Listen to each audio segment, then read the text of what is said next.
Le Parménide de Platon est l'un des dialogues les plus complexes et intrigants de la philosophie antique. Il a suscité des interprétations diverses et parfois contradictoires en raison de sa structure, de son contenu philosophique dense et de ses implications sur la théorie des idées. Explorons en détail les principales interprétations de ce texte. Contexte du dialogue. Le Parménide met en scène deux figures majeures, Parménide, le philosophe présocratique représentant de l'éléatisme, et un jeune Socrate. À travers cet échange, Platon explore et teste les limites de sa propre théorie des idées. Le dialogue se divise en deux parties. Une critique des idées telles que Socrate les présente. Une série d'exercices dialectiques menés par Parménide, souvent qualifiés des hypothèses. Principales interprétations du texte. 1. Une autocritique de la théorie des idées. Certains chercheurs voient dans le Parménide une autocritique de la théorie des idées de Platon. Les objections soulevées par Parménide et son disciple Zénon mettent en lumière les difficultés conceptuelles de cette théorie, notamment le problème de la participation, comment les choses sensibles participent-elles aux idées? Le problème de la régression infinie, si une idée est partagée par plusieurs objets, ne faut-il pas postuler une nouvelle idée pour expliquer cette participation, problème dit du troisième homme? La séparation des idées et des choses sensibles, si les idées sont transcendantes, comment peuvent-elles avoir un effet causal dans le monde des sensibles? 2. Une exploration méthodologique. D'autres interprètes considèrent le dialogue comme une œuvre méthodologique. Les hypothèses développées dans la deuxième partie du dialogue ne viseraient pas à fournir des conclusions définitives, mais plutôt à illustrer l'importance de la dialectique comme méthode philosophique.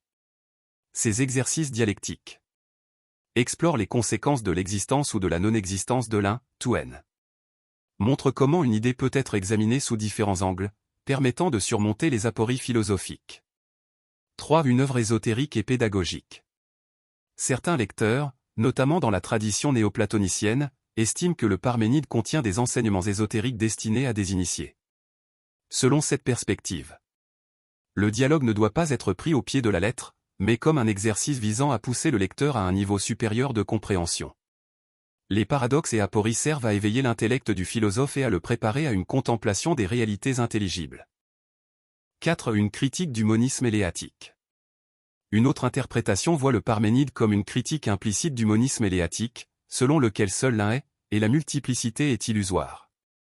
Platon, par la voix de Parménide lui-même, montrerait que l'affirmation de l'existence de l'un conduit à des contradictions insolubles si l'on exclut la multiplicité et la relation. Thème majeur du dialogue. Le statut ontologique de l'un et des multiples. La deuxième partie du dialogue explore les implications métaphysiques de l'hypothèse que l'un existe ou n'existe pas. Cette réflexion complexe aborde les concepts d'unité, de multiplicité, de temporalité et de relation. La dialectique comme outil philosophique. Le Parménide met en avant l'importance de la dialectique pour dépasser les limites de la pensée naïve. Platon semble souligner que les grandes vérités ne peuvent être atteintes qu'à travers un processus rigoureux d'analyse et de contre-analyse.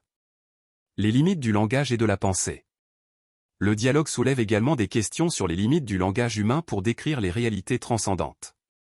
Les contradictions apparentes dans le raisonnement de Parménide peuvent être interprétées comme une critique des capacités du langage à capturer l'essence de l'être. Conclusion. Le Parménide est un texte qui résiste à une interprétation unique.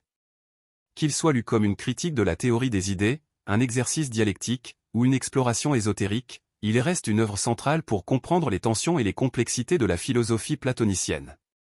Les défis qu'il pose sont autant d'invitations à approfondir notre réflexion sur les notions d'unité, de multiplicité et de connaissance.